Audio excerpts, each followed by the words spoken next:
राजा रघुवंशी और सोनम रघुवंशी वो कपल जो कि मेघालय में अपने हनीमून पर था लेकिन मिसिंग पाया गया। उसके बाद राजा रघुवंशी की डेड बॉडी मिली जिसकी जिस तरह की कंडीशन थी उसको देखकर ही पुलिस ने कह दिया था कि ये मर्डर है। In fact, I have already said it's a case of homicide. The body which we got yesterday, the person has been murdered. There's no question about it. And we've registered a case also for murder, common intention, and for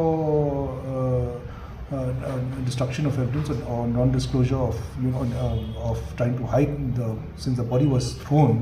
So the attempt was to try to hide all forms of evidence. So that section also is there.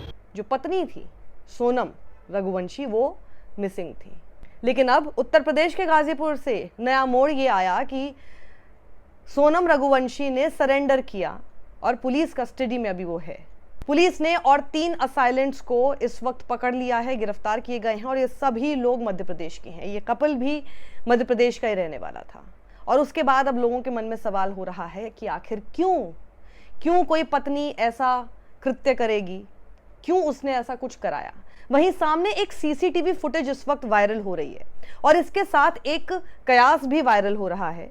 Bike पर अपने husband राजा रघुवंशी के साथ जब वो honeymoon पर वहां गई हुई थी तो बैठते हुए नजर आ रही हैं और लगातार सोनम रघुवंशी के हाथ में जो फोन है वो उससे किसी से चैट कर रही है। तो कयास ये लगाए जा रहे हैं, लोग ये सवाल उठा रहे हैं और बल्कि बोल रहे हैं कि क्या ये किलर्स को उस वक्त लोकेशन भेज रही थी जो लगातार चैट कर रही है।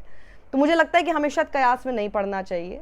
हाँ, बहुत ही महत्वपूर्ण सीसीटीवी फुटेज ये है जिससे बहुत कुछ समझ में जरूर आ रहा है, लेकिन जब तक इन्वेस्टिगेट नहीं होगा तब तक पता नहीं चलेगा। और मुझे लगता है कि पुलिस जो है जो इतनी तत्पर होकर पहले डेड बॉडी ढूंढ निकालती है राजा रघुवंशी की एक ऐसी जगह पर, लगातार बारिश हो रही थी, ऐसा टफ टेरेन था, न जाने कितना उन्होंने डिजास्टर मैनेजमेंट टीम जो है, जो रिलीफ टीम है, उन सब की उन्होंने मदद ली और ये सब कुछ किया गया।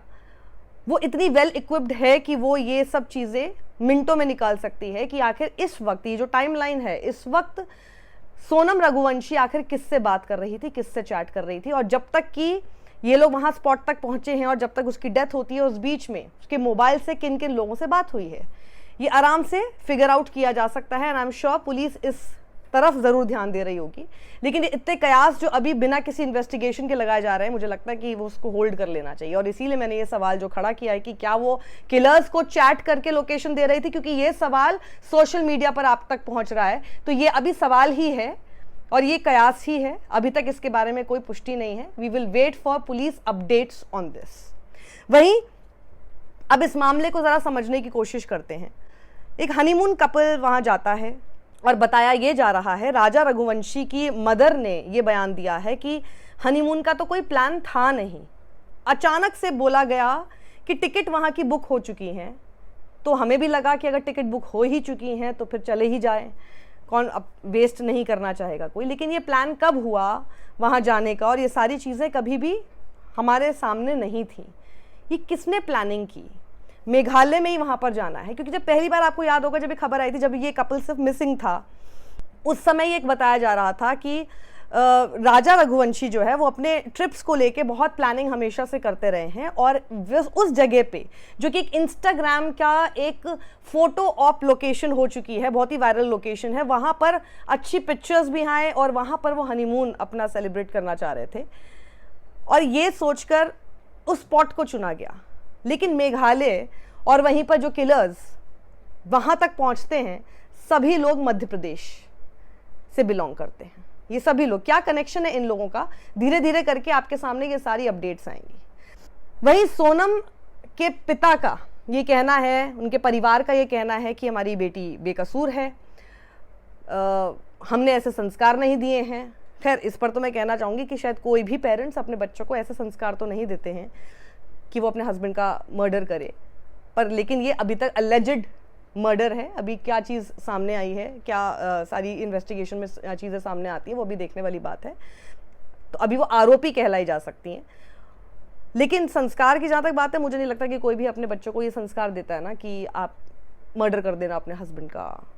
मतलब ऐसे में तो मुझे ये लगता है कि जितने भी लोग इस केस को सुन रहे हैं, वो यही बात कर रहे हैं। आई एम श्योर आपके मन में भी यही बात होगी कि अगर नहीं खुश थे, नहीं करनी थी शादी, तो फिर आखिर क्यों की शादी, क्यों की? नहीं करते, सब यही बोल रहे हैं ना। और उसके बाद भी अगर आपको अगर अलग ही होना है, अगर आप तब भी खुश नहीं, शादी भी हो गई, वैसे तो नहीं करनी चाहिए ऐसे में, और उसके बाद अगर आपको अलग भी होना है तो आप डिवोर्स जैसे बहुत सारे ऑप्शंस हैं। Rather than killing somebody, if this accusation is right, तो परिवार का कहना है कि ऐसा नहीं है, हमारी बेटी को फंसाया जा रहा है। मेघालय पुलिस के ऊपर वो उंगली अपनी उठा रहे हैं और वो कह रहे हैं कि हमारी बेटी को फंसाया गया है। बल्कि हमारी बेटी तो वहाँ पर पहुँची गाजीपुर, और वहाँ पर रात के 2 बजे वीडियो कॉल करके अपने भाई से बात की है और उसके बाद सरेंडर किया है। ये बेटी मेरी खुद वहाँ पहुंची हुई है, वो कैसे पहुंची है वो बेटी जाने, ठीक है ना, किस तरीके से वो वहाँ पहुंची है, किस हालत में पहुंची है, कैसे वो ढाबे वाले से मोबाइल लिया, उसने ढाबे वाले से मोबाइल लेके भाई से बात हुई, भाई ने फिर थाने पे फोन लगाया, ठीक है ना। थाने वाले वहाँ के उठा के वो बिट्टी को, वो सोनम को लेके नहीं वहाँ उनके पास आए हुए हैं। 100% मेरी बच्ची पे गुनाह। अच्छा। हाँ, मेरी बच्ची पे क्या मेरे को विश्वास नहीं होना चाहिए मेरी बच्ची पे? तो मेरी बच्ची कहाँ तक जा सकती है? मेरे को पूरा 100% विश्वास है मेरी बच्ची ऐसी हरकत नहीं कर सकती है। वो वहाँ की जो पुलिस है वो मनगढ़ंत कहानी बना के खड़ी कर रही है, क्योंकि वो उनका बचाव कर रहे हैं वो लोग। अब सवाल ये भी है कि अगर वो खुद विक्टिम थी, कुछ ऐसा हुआ था, तो वो मेघालय पुलिस के पास ही क्यों नहीं गई थी? मेघालय में ही क्यों नहीं जाकर बताया? मेघालय से सीधे गाजीपुर आ गई, कैसे आई और क्यों अभी तक छुपी हुई थी फिर?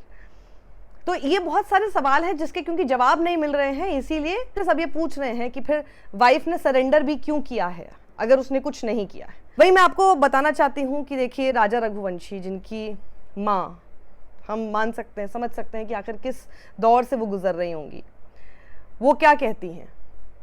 उन्होंने कहा, सोनम के मिलने की खबर मिली तो मुझे एकदम झटका लगा।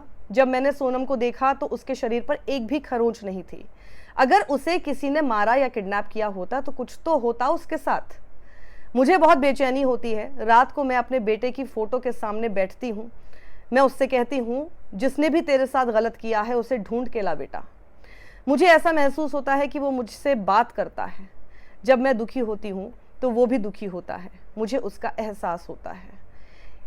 समझ में आ रहा है बिल्कुल, माँ अभी कितने ट्रॉमा में है। कोई भी होगी, कोई भी मदर, कोई भी परिवार इस वक्त, मुझे लगता है कि किस दुख के साथ गुजर रहा होगा ना, हम कल्पना भी नहीं कर सकते हैं। और वहीं सोनम के परिवार का क्या कहना है, ज़रा वो सुनिए। जब सोनम ने सरेंडर किया तो उसके कुछ घंटों बाद, ये मैं आपको इंडियन एक्सप्रेस के हवाले से खबर बता रही हूँ, जो सोनम के पिता है देवी सिंह, उनको याद आया कि कैसे उनके पास एक कॉल आई कि सोनम मिल गई है। उनको सोनम के कज़न गोविंद की तरफ से एक कॉल आया था, जिन्होंने इन्फॉर्म किया कि सोनम जो है वो उत्तर प्रदेश के एक होटल में पाई गई है। उन्होंने कहा कि मुझे 5 बजे सुबह उठाया गया, गोविंद ने बताया, छोरी मिल गई है, बहुत रो रही है, ऐसा उसने कहा। उसने कहा, भैया मुझे बचा लो, और उसको कहा कि तुम ढाबे के स्टोर रूम में रहना। गोविंद ने फिर पुलिस को बोला और फिर उसको कस्टडी में ले लिया गया। उनके पिता का कहना है कि दोनों एक दूसरे के साथ रजामंदी से ही उन्होंने शादी की है। उनका बायोडेटा मिलाया गया और उसके साथ ही दोनों आपस में मिले भी थे, उनकी मुलाकात भी हुई थी, एक दूसरे से वो बात कर रहे थे और उसके बाद उन्होंने शादी के लिए हाँ भर दी। मैं पुलिस के इन क्लेम्स को, इन दावों को बिल्कुल नहीं मानता हूँ। हमारे बच्चे आखिर ऐसा कैसे कर सकते हैं? खैर, आगे इन्वेस्टिगेशन में क्या सामने आता है ये देखने वाली बात है। लेकिन अगर जो पुलिस बता रही है वैसा सच है, क्योंकि अगर देखा जाए तो मेघालय पुलिस ने जिस तत्परता से उन्होंने इस पूरे केस में लगकर, पहले डेड बॉडी उनके सामने आई और उसके बाद इस लड़की को भी ढूंढ निकाला। मध्य प्रदेश की सरकार का कहना है कि लगातार हमारी तरफ से, क्योंकि बहुत ही कॉम्प्लिकेटेड केस था, हमारी तरफ से भी बहुत प्रेशर था, और मेघालय पुलिस भी, उसको क्रेडिट भी मिलना चाहिए, पूरी एनडीआरएफ की टीम को इसमें, और डिज़ास्टर मैनेजमेंट को इसमें पूरा क्रेडिट मिलना चाहिए। लेकिन अगर उनके दावे बिल्कुल सही हैं, क्योंकि आगे पूरा जांच का विषय है और ये पूरा फैसला कोर्ट का होगा तय करना, लेकिन अगर ऐसा है तो एक ही सवाल सबके मन में है, ऐसा ही अगर है, क्योंकि अभी शादी हुई थी, फिर हनीमून पे गए हैं, तो अभी मतलब ज़्यादा समय ही नहीं हुआ शादी करने की, ऐसे में क्या ज़रूरत है? अगर ये सब कुछ सच है तो सबके मन में एक ही सवाल है कि फिर सोनम ने शादी क्यों की, अगर वो खुश नहीं थी इस शादी से। और क्या वो जो लगातार बाइक पर चैट कर रही थी और वो जो किलर्स हैं उन लोगों की स्टेटमेंट में क्या सामने आता है, क्या वो सारे के सारे जो मध्य प्रदेश से ही बिलोंग करते हैं, इनका भी मध्य प्रदेश से होना, और सोनम को कोई खरोंच तक ना आना, सोनम वहाँ से गाज़ीपुर तक कैसे आई, और क्या है इसके पीछे की सारी मिस्ट्री। इतना कुछ प्लान कर लिया, इतना कुछ जो प्लान कर लेता है, कंप्लीट क्राइम, लेकिन एक ना नहीं बोल पाए उस शादी से, ऐसी भी क्या मजबूरी। सबके मन में यही सवाल है।